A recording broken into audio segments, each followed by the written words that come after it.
In the early 1920s, Europe was still healing from the scars of World War I. Cities were rebuilding, economies were unstable, and governments were overwhelmed with reconstruction. Amid this chaos thrived a special kind of criminal. Not the street thief, but the polished manipulator, the gentleman swindler. And among them, one man stood above the rest. His name was Victor Lustig, a man so charming, so calculated, that he would one day accomplish the impossible. He would sell one of the most famous landmarks on Earth. But to understand how he pulled off such an outrageous crime, you must first understand the man himself. Born in 1890 in what is now the Czech Republic, Lustig was intelligent, multilingual, and dangerously observant. He spoke at least 5 languages fluently, dressed like aristocracy, and carried himself with diplomatic elegance. To strangers, he looked like royalty. To victims, he sounded like authority. But behind the tailored suits was a lifelong criminal mind. He started small, gambling schemes, counterfeit operations, and elaborate confidence tricks on transatlantic ocean liners. He would study wealthy passengers for days, learning their habits, weaknesses, and egos. Then he would strike, not with threats, but with persuasion. He once sold a money-printing machine to a Texas sheriff, convincing him the box could duplicate currency. By the time the sheriff realized the machine only produced a few real bills before stopping, Lustig was long gone. Yet even these daring scams were only rehearsals for his masterpiece. By the mid-1920s, Lustig had moved his operations to Paris, a city of wealth, art, and political bureaucracy. It was there, while reading a newspaper one morning, that he stumbled upon an article discussing the deteriorating condition of a national icon. The article complained that maintaining the massive iron structure was becoming too expensive. Paint, repairs, and upkeep costs were skyrocketing. Some officials even debated whether it should be dismantled. For most readers, it was just civic debate. For Victor Lustig, it was opportunity. As he folded the newspaper, a plan began forming, a plan so bold that it bordered on insanity. He would not rob a bank. He would not forge bonds. He would not impersonate a nobleman. He would sell the monument itself. Not metaphorically, literally. The brilliance of the idea lay in its absurdity. No one would suspect such a scam because it seemed impossible, and that impossibility would become his greatest weapon. Lustig knew one truth better than any criminal of his time. People don't fall for lies because they're foolish. They fall for lies because they want them to be true. And in post-war Paris, there were businessmen desperate for fortune, men who would do anything for the deal of a lifetime. Soon, Victor Lustig would invite them to a secret government meeting and offer them the chance to buy the Eiffel Tower for scrap metal. A great scam requires 3 things: timing, credibility, and secrecy. Victor Lustig already had the timing. Paris was financially strained, and rumors about the monument's maintenance costs were circulating. Now he needed credibility, the illusion of government authority. So he created it. Lustig had official-looking stationery forged, complete with government seals and letterheads. He rented an elegant suite at one of Paris's most prestigious hotels, the kind where diplomats and ministers held private meetings. Environment was everything. If his targets walked into luxury, they would assume legitimacy. Next, he selected his victims carefully. He didn't target bankers or politicians. They would verify too much. Instead, he focused on scrap metal dealers, industrial men, wealthy, ambitious, but socially insecure, businessmen eager to climb Parisian elite circles. He sent confidential invitations to 6 of the city's top scrap merchants. The letters claimed they were summoned for a discreet government discussion regarding the future of a major public structure. Due to political sensitivity, secrecy was mandatory.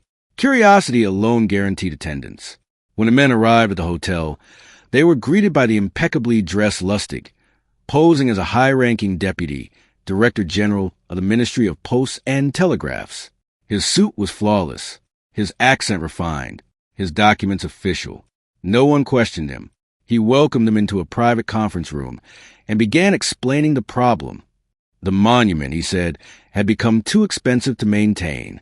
Public opinion was divided, and the government wished to avoid scandal.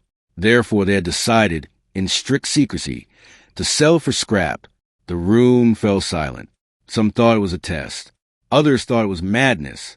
But Lustig pressed on, presenting maintenance figures, structural concerns, and projected dismantling costs, all fabricated, yet delivered with bureaucratic confidence.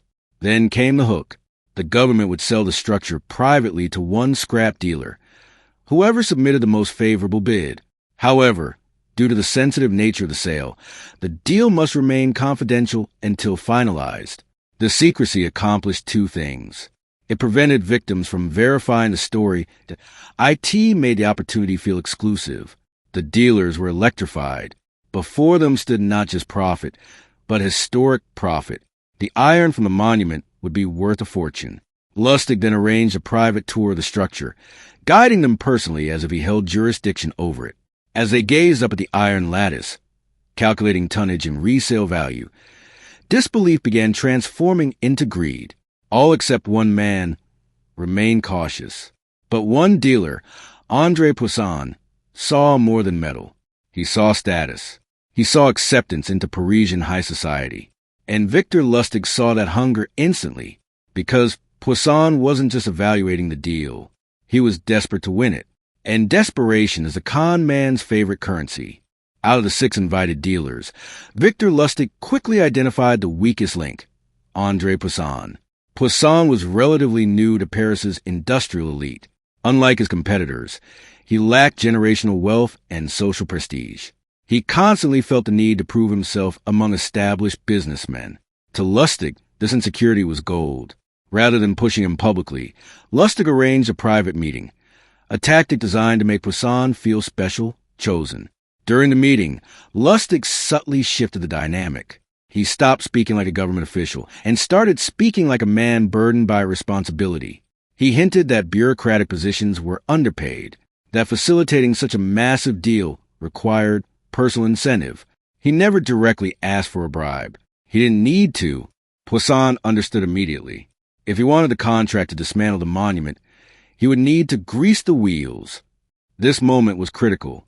By allowing Poisson to suggest a bribe himself, Lustig made him complicit, psychologically binding him to the scam. Once a victim participates in corruption, they become far less likely to report fraud. Poisson went home conflicted. Was it real? Could the government truly be selling the monument? He discussed it with his wife, who, ironically, voiced the very doubts he feared. She questioned the secrecy, the urgency, and the legitimacy of the deal. For a moment, reality nearly broke the illusion, but Lustig anticipated this resistance. He invited Poisson for another meeting, this time displaying mild vulnerability. He spoke about political pressure, public backlash, and the need for discretion. He even staged frustration with government bureaucracy, making himself seem relatable rather than authoritative. The performance worked. Poisson's doubts dissolved, replaced by ambition. Soon after, he submitted his bid, along with substantial bribe disguised as a personal facilitation fee. Lustig accepted it with diplomatic composure. Contracts were signed, documents stamped, hands shaken. As far as Poisson knew, he had just purchased a monument. Within days, Victor Lustig collected the payment, packed his belongings, and quietly left Paris for Vienna. No demolition crews arrived. No government announcement came.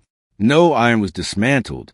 At first, Poisson thought delays were procedural. Then the truth emerged. He had not bought the monument. He had bought humiliation.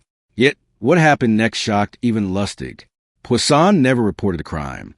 Too embarrassed to admit he'd been fooled and exposed for attempting bribery, he remained silent. And that silence emboldened Lustig to attempt the impossible once more. He would return to Paris and try to sell the monument again. Victor Lustig had just executed one of the boldest frauds in modern history and gotten away with it. Most criminals, after pulling off such an audacious crime, would disappear permanently. They would retire quietly, live comfortably, and never risk exposure again. But Lustig wasn't most criminals. To him, success didn't signal an ending. It signaled scalability. When he realized André Poisson had never reported the scam, too ashamed to admit he'd been deceived, Lustig saw something extraordinary. Proof that the con was not only possible but repeatable. So, in an act of breathtaking arrogance, he returned to Paris, using the same forged government credentials, The same official stationery and the same fabricated maintenance crisis. Lustig organized another secret meeting with a new group of scrap metal dealers. The setup mirrored the first operation perfectly. Luxury hotel suite, confidential invitations, bureaucratic secrecy, and a private tour of the monument. Once again, businessmen stood beneath the iron lattice, calculating profits. But this time, Lustig's confidence betrayed him. One invited dealer, more cautious than the others, began noticing inconsistencies. Government officials rarely handled industrial liquidation personally. The secrecy felt excessive. The paperwork, though convincing, seemed unusual. Suspicion grew. Rather than submitting a bid, the dealer contacted Paris police to verify the legitimacy of the sale. Within days, authorities realized what was happening. But by the time investigators moved in, Victor Lustig had already vanished. He fled France immediately, slipping across borders before warrants could circulate. No arrest, no confrontation, no public scandal. Once again, the monument remained standing, and the man who sold it walked free. The audacity of the crime began circulating quietly in criminal underworld circles, not through newspapers, but through whispers. There was now a legend among con men, a man who had sold the most recognizable structure in Paris, not once, but nearly twice. But Lustig's ambitions were growing. Europe had made him famous in underground networks. America would make him rich beyond imagination. By the late 1920s, Victor Lustig shifted operations to the United States, a nation booming with wealth, industry, and opportunity. To a con artist, America wasn't just prosperous, it was exploitable. Industrial expansion had created millionaires overnight. Banks were flush with cash. Regulation was inconsistent. And most importantly, reputations mattered deeply. Lustig thrived in environments where ego outweighed caution. He resumed his classic schemes first: high-stakes gambling cons, fake investment opportunities, and elaborate impersonations of European nobility. But his most famous American scam involved yet another impossible invention: a money-printing machine. The device, often called a Romanian box, was presented as a revolutionary counterfeiting press capable of duplicating U.S. currency. Lustig would demonstrate the machine personally. He'd insert a real bill, turn cranks, adjust dials, and after dramatic wait, the box would produce another genuine note. Victims were stunned.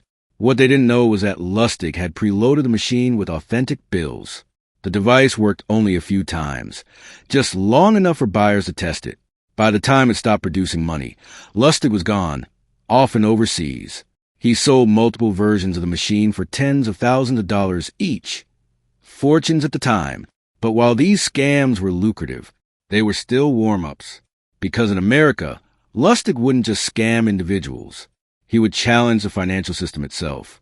As the Great Depression began tightening its grip on America, financial desperation created fertile ground for fraud. Victor Lustig saw opportunity where others saw collapse. He partnered with skilled forgers and engravers to produce counterfeit U.S. currency at an industrial scale. Unlike his earlier gimmicks, this operation was systematic, organized crime, not street-level con artistry. The counterfeit bills were exceptionally high quality, circulated through multiple states without immediate detection. Soon, U.S. authorities noticed an alarming surge in fake currency. The investigation fell to the agency best equipped to handle it: the United States Secret Service, originally founded to combat counterfeiting. For years, agents chased leads across cities, dismantling distribution cells. Yet the source remained elusive. They knew the mastermind was European, highly intelligent, methodical, but they lacked a name. Until one mistake changed everything. One of Lustig's associates was arrested and, under pressure, revealed key operational details, including descriptions matching the infamous gentleman swindler already known in international fraud circles. Victor Lustig was no longer a rumor. He was now America's most wanted con artist. Tracking Lustig proved extraordinarily difficult. He used aliases constantly, dozens of identities across passports, bank accounts, and hotel registries. He moved between cities, never staying long enough to establish patterns. Agents described him as ghost-like, but counterfeiting operations require infrastructure: printing plates, distribution networks, couriers. Slowly, investigators began tightening the net. Surveillance increased. Financial trails were mapped. Informants were planted. Finally, in 1935, authorities arrested Lustig in New York. The charges were severe: counterfeiting, fraud, conspiracy. But even in custody, Lustig remained composed, polite to guards, charming with interrogators, always calculating. And soon, he proved that even prison walls weren't enough to contain him. While awaiting trial, Victor Lustig was held in a federal detention facility. Most prisoners would focus on legal defense. Lustig focused on escape, using charm and manipulation, the same tools that sold monuments. He gained small privileges, building rapport with guards. Then one day he vanished. He escaped through a window using knotted bedsheets, a method almost cliché, yet executed flawlessly. For weeks, he evaded capture, moving through cities under new aliases once more. Newspapers exploded with headlines. The man who sold the Eiffel Tower had now escaped federal custody. The embarrassment for authorities was immense, but his freedom wouldn't last long. Agents, now under intense pressure, launched an aggressive nationwide manhunt. Soon after, Lustig was recaptured. This time, there would be no second escape. Victor Lustig's trial drew massive attention. Prosecutors detailed his international fraud schemes, counterfeit empire, and elaborate deceptions. Witnesses testified about lost fortunes, fake machines, and forged documents. Though the monument scam occurred overseas, it amplified his legend in court. Proof of the scale of his manipulation. He was convicted and sentenced to 20 years in prison. Authorities sent him to the most secure facility available, Alcatraz Federal Penitentiary, the island prison designed for inmates who could not be trusted elsewhere. Inside its cold concrete walls, Lustig's world shrank dramatically. No luxury hotels, no forged titles, no wealthy victims, just isolation and time. For the first time in his life, the master manipulator had no one left to manipulate. Years inside Alcatraz eroded the man who once dazzled Europe. The stress of confinement, combined with chronic illness, began breaking down his health. In 1947, Victor Lustig died in prison from pneumonia. His death certificate listed his occupation simply as apprentice salesman. A quiet, almost ironic ending for a man who once sold the world's most famous monument. Today, his story endures as the ultimate confidence trick. Not because of violence, but because of psychology. He didn't steal the Eiffel Tower. He convinced someone to buy it. And that distinction is what makes the crime legendary. Because Lustig understood something timeless. Authority can be forged. Greed can be exploited. And the bigger the lie, the more believable it becomes. The monument still stands in Paris, untouched by dismantling crews. But its shadow carries a story far stranger than architecture. The story of the man who sold it. If you were offered the chance to buy the Eiffel Tower, would you believe it was real? Let me know in the comments. And if you enjoy dark historical mysteries and unbelievable true crime stories, make sure to subscribe to the Crit Stories and turn on notifications, because the next story might be even more shocking.